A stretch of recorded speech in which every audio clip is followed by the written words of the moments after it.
अभी तक हमने अध्याय 2 के 12 श्लोक तक उच्चारण कर लिया था। अभी बढ़ते हैं हम श्लोक नंबर 13 की ओर। वही कृष्ण जी अर्जुन को समझा रहे हैं और अर्जुन और कृष्ण जी के बीच में वार्तालाप चल रही है। चलो शुरू करते हैं लेके प्रभु का नाम। एक गायत्री मंत्र का उच्चारण कर ले क्या? कर लें? बिल्कुल भी यार, गायत्री मंत्र तो बहुत पवित्र मंत्र है हमारा। चलो, ओम भूर्भुवः स्वः तत्सवितुर्वरेण्यं भर्गो देवस्य धीमहि धियो यो नः प्रचोदयात्।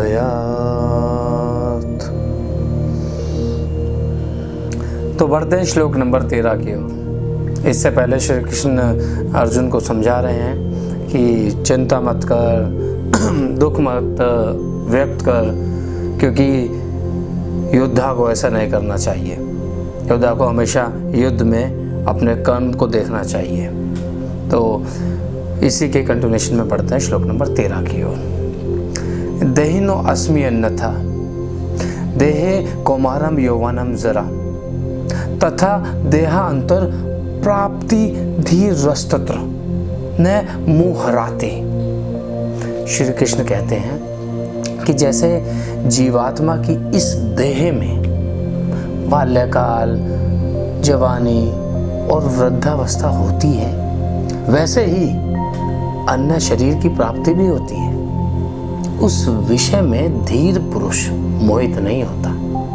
सिंपल अर्थ ये है कि हर मनुष्य को, हर जीवात्मा को इस देह में वृद्धावस्था भी मिलती है, बालपन भी मिलता है, जवानी भी मिलती है।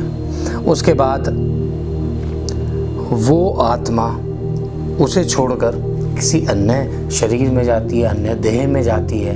तो इसलिए जो धीर पुरुष होते हैं उन्हें इस चीज़ के लिए मोहित नहीं होना चाहिए, क्योंकि जीवन काल तो चलता रहेगा, शरीर बदलते रहेंगे, आत्मा वही रहेगी। तो उसी के कंटिन्यूएशन में बढ़ते हैं अगले श्लोक की तरफ।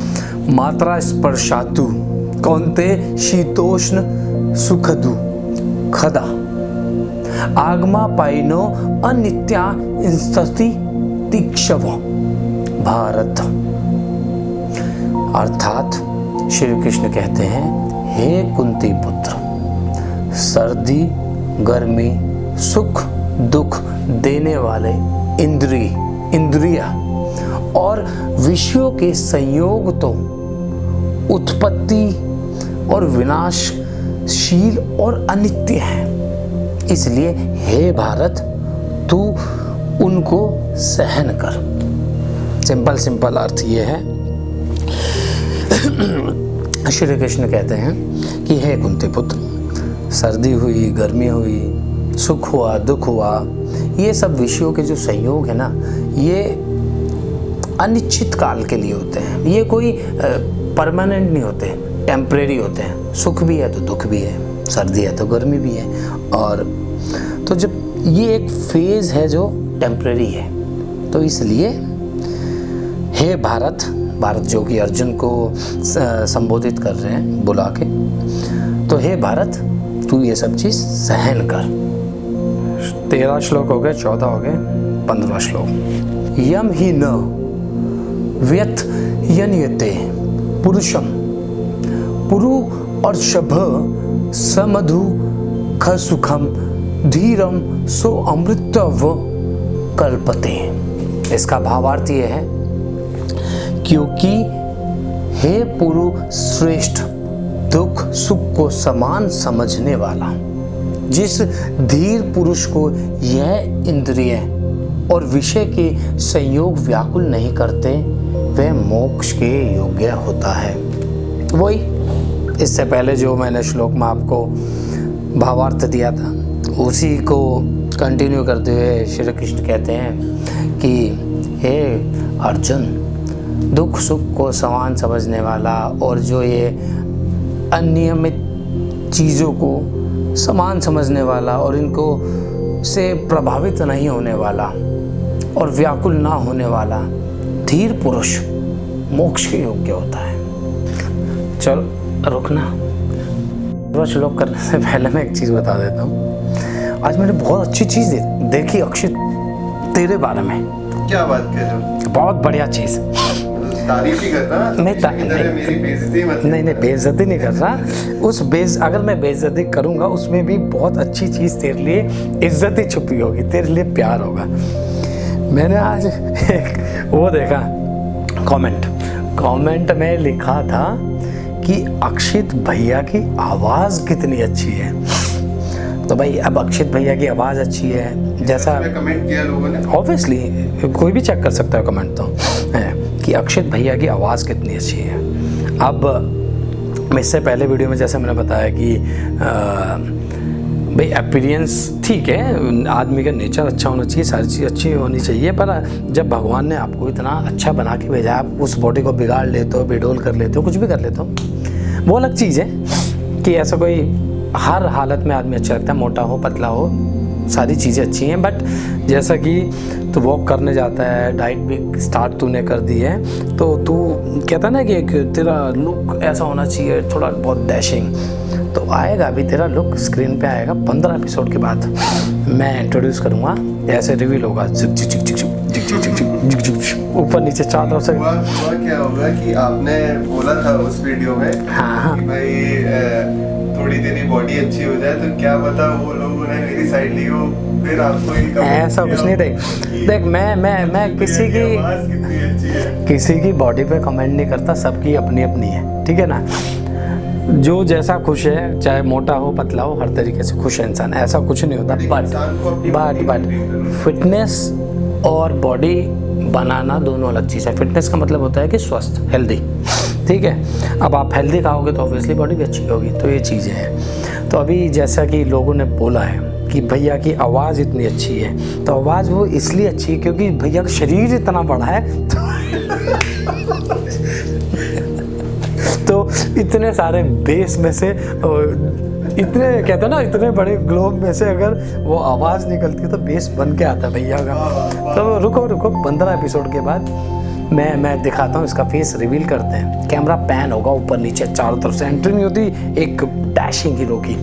तो ओके, चलो थोड़ा मूड भी लाइट हो गया, बढ़ते हैं अगले श्लोक की तरफ, ठीक है। नास्तो विगतते भावो न भावो विगतते सत उभयोरपि दृष्टो अंतस्तवन योस्ततुदर्शी भी। इसका भावार्थ है कि असत्य वस्तु की तो सत्ता ही नहीं है, कि जो की चीज़ असत्य है उसका कोई एग्जिस्टेंस है ही नहीं, और जो सत्य है उसका कोई अभाव ही नहीं है। तो इस प्रकार इन दोनों ही तत्व, सत्य और असत्य, ज्ञानी पुरुषों द्वारा देखा गया है। आप लोग समझ ही गए होंगे कि जो असत्य चीज़ है, असत्य है तो उसका तो एग्जिस्टेंस होगा ही नहीं, और जो सत्य है उसका कभी अभाव ही नहीं होगा, क्योंकि सत्य को कभी छुपाया नहीं जा सकता, झुठलाया नहीं जा सकता, तो सत्य का तो अभाव है ही नहीं। इस प्रकार दोनों ही चीज़ों को, जो कि लोग ज्ञानी महापुरुष हैं, तो दोनों ही चीज़ें उनके द्वारा देखी गई हैं। तो बढ़ते हैं, आज के लिए मेरे ख्याल से इतना काफ़ी है।